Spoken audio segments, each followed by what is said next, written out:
Hello.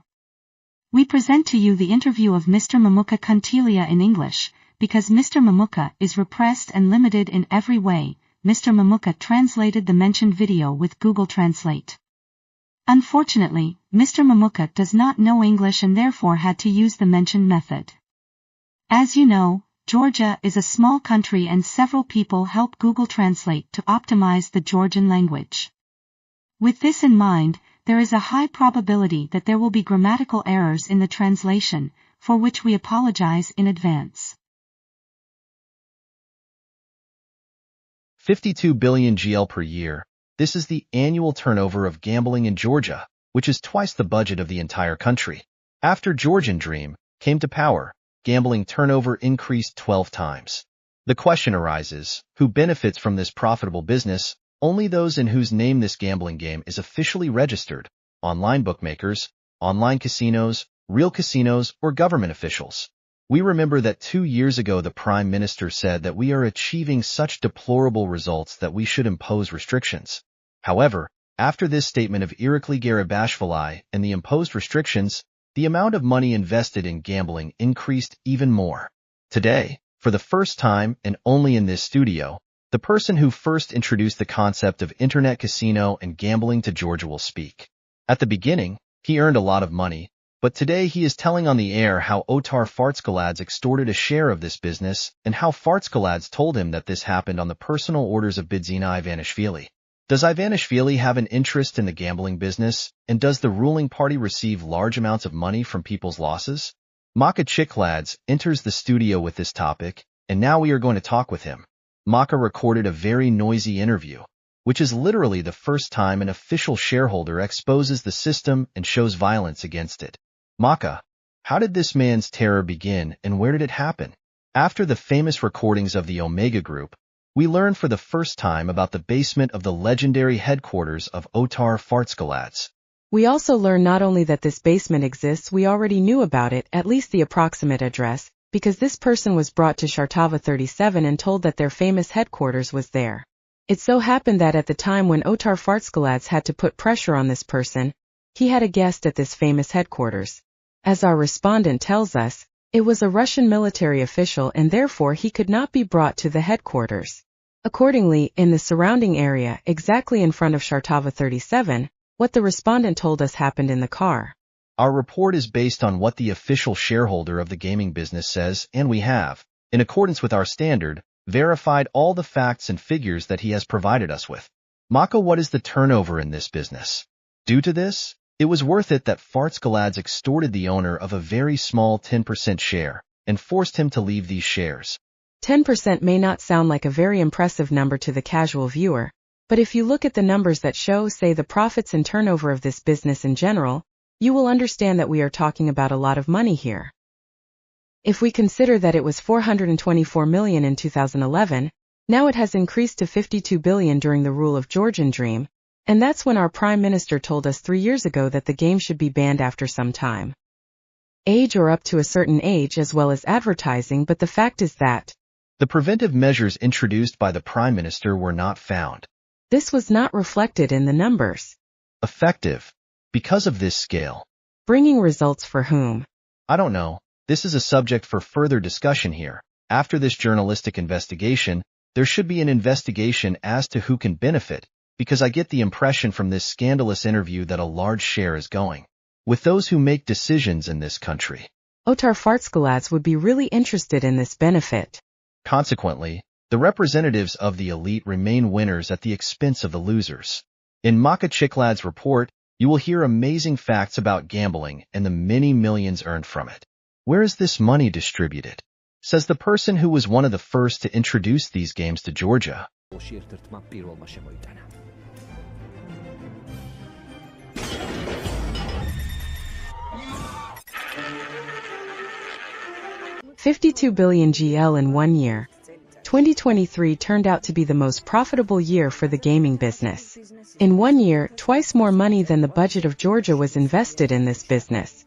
In 2011, before Bidzina Ivanishvili came to power, the annual turnover of gaming business was 424 million GL.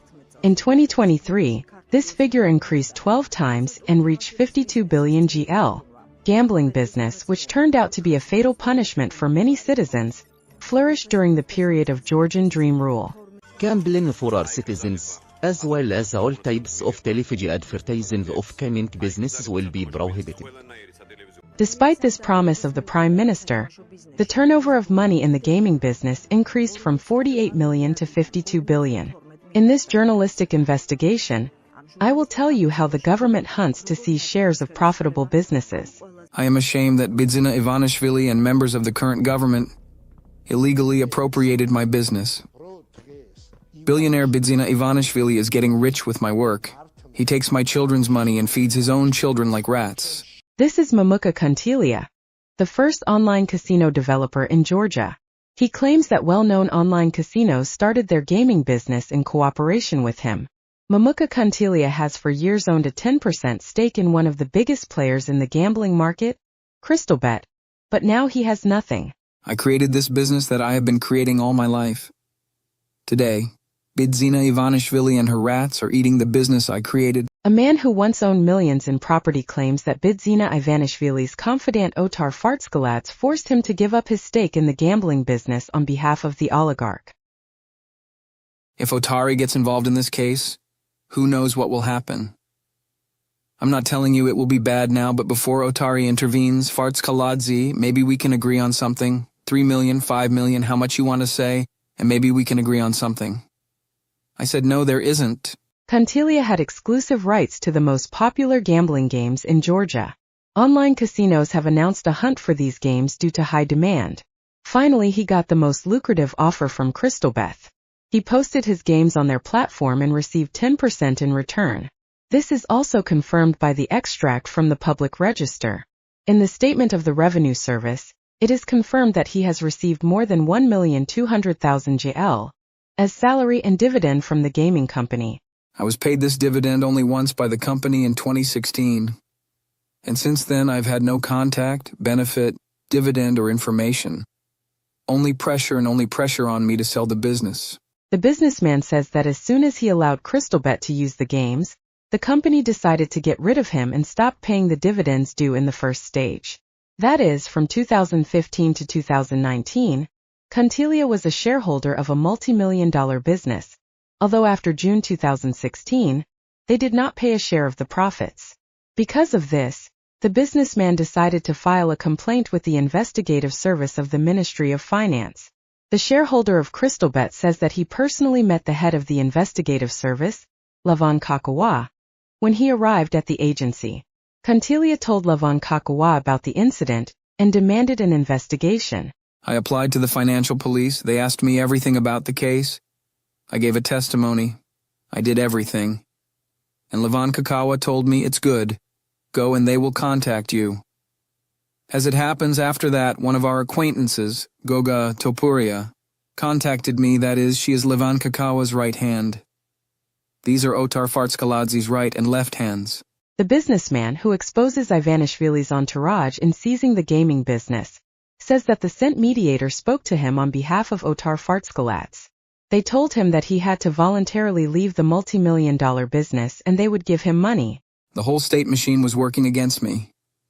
Their depravity was new. At first they were shy, then there was and is maximum chaos and injustice. At that time, the turnover in this business in Georgia was growing year by year, so it is natural that he did not want to give up his share and categorically refused.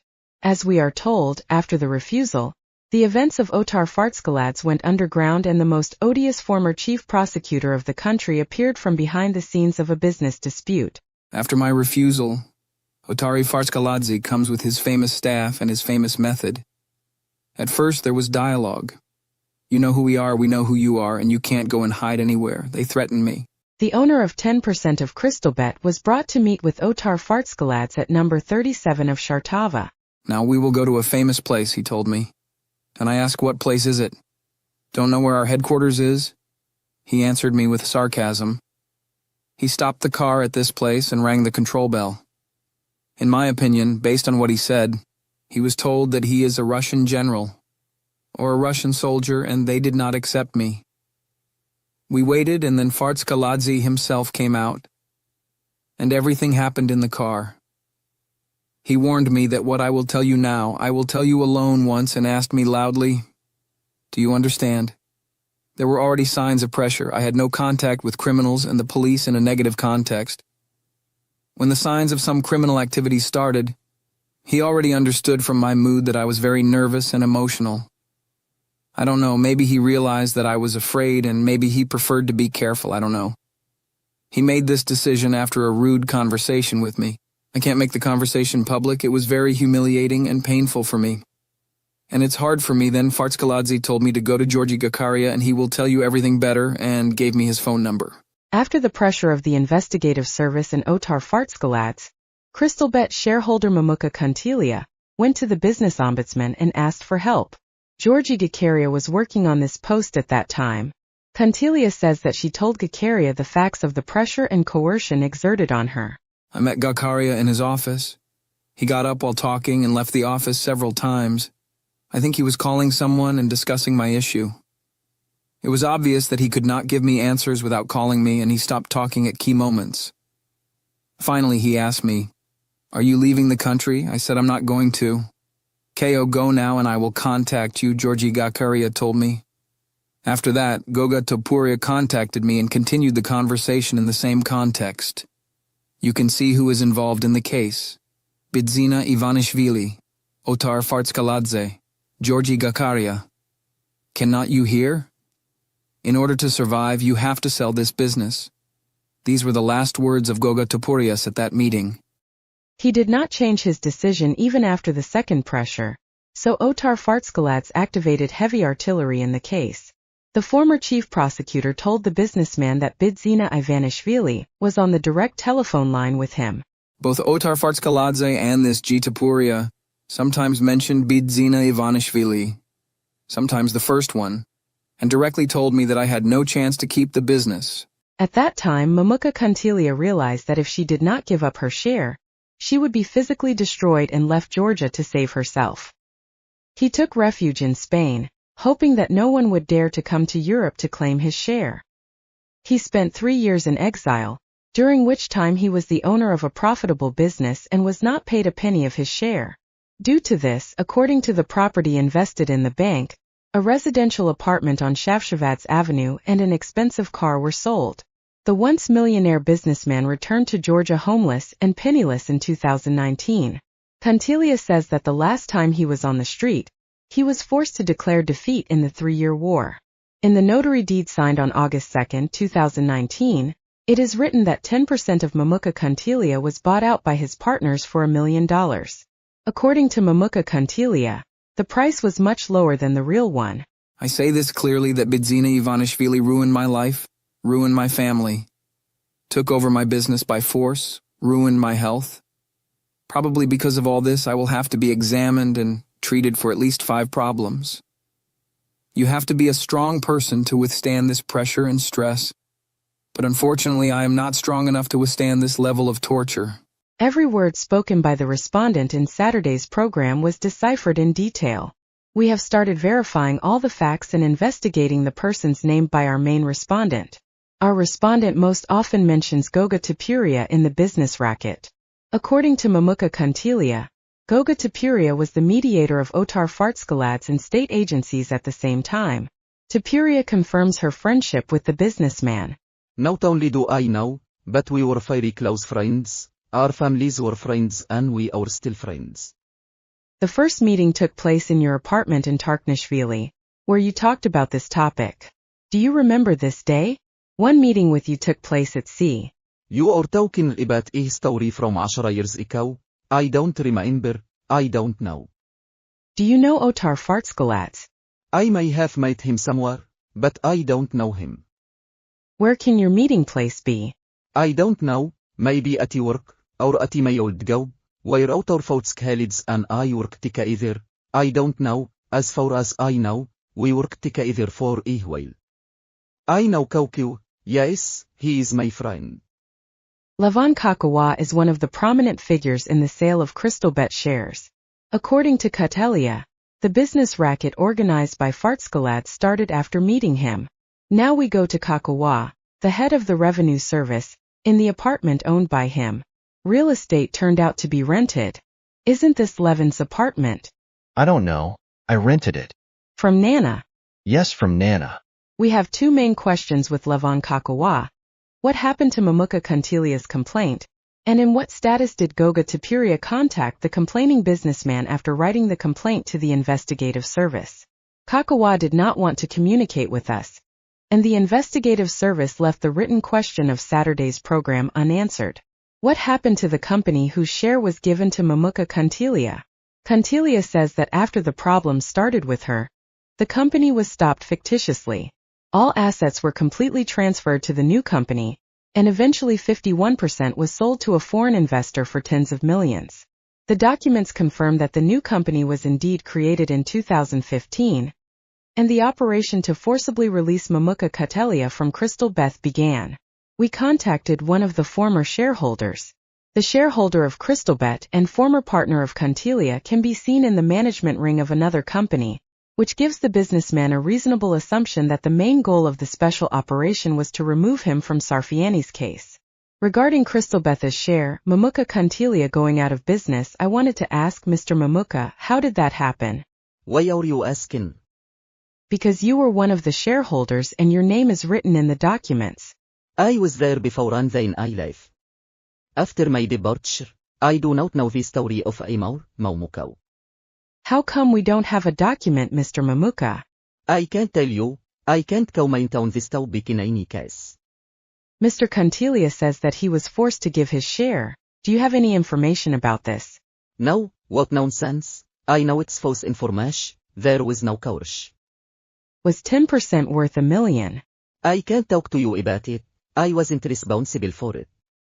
Mr. Mamuka, what connection did Otar Fartskaladze have with Crystal Beth? I can't tell you anything. Kantilia says that with her intervention there was coercion and giving up of the share. Yes, but I didn't interfere. I didn't interfere at all. Mr. Mamuka, were you a companion and not interested? No, I didn't care because I had complete faith in how they would handle things. Terror, as Mamuka Kantilia says, did not end even after giving up the share. According to the businessman, they were afraid that he would start a gaming business again with $1 million taken and a competitor would appear. Go spend that money. Have fun. Don't start a business. Nothing for tomorrow. They use the term nothing tomorrow. Do what you want today. And so it happened. Mamuka Kantilia stopped gambling and moved to Latvia. He says that the control, surveillance and pressure on him did not stop there either. Because of this, the businessman wrote to the European Commission and informed about the expected threats. He also received an answer from Brussels. According to the document signed by the head of the department, Diana Jablonska, the businessman is advised to contact the Latvian and Georgian law enforcement officers. Bedzina Ivanishvili rushed in like an aborigine, took my work, business, and money and gave them to her children to eat. I will meet 1,000 people, 10,000 people. If someone in a different prism, from a different angle, with a different logic, someone will prove to me that it is something else. Crystal Bet shareholders and Mamuka Kantilia's former partners refrained from commenting on television. In a personal conversation, when asked why the dividend was not given to the partner, we were told that the reason for this was the stoppage of the company. However, due to Mamuka Kantilia going out of business, the company duly stopped payment. Of course they deny this, but they cannot explain the reason for the stop. The question arises, if the company stopped in 2015 and was no longer profitable, why Mamuka Kantilia was paid $1 million for the share of the stopped company in 2019.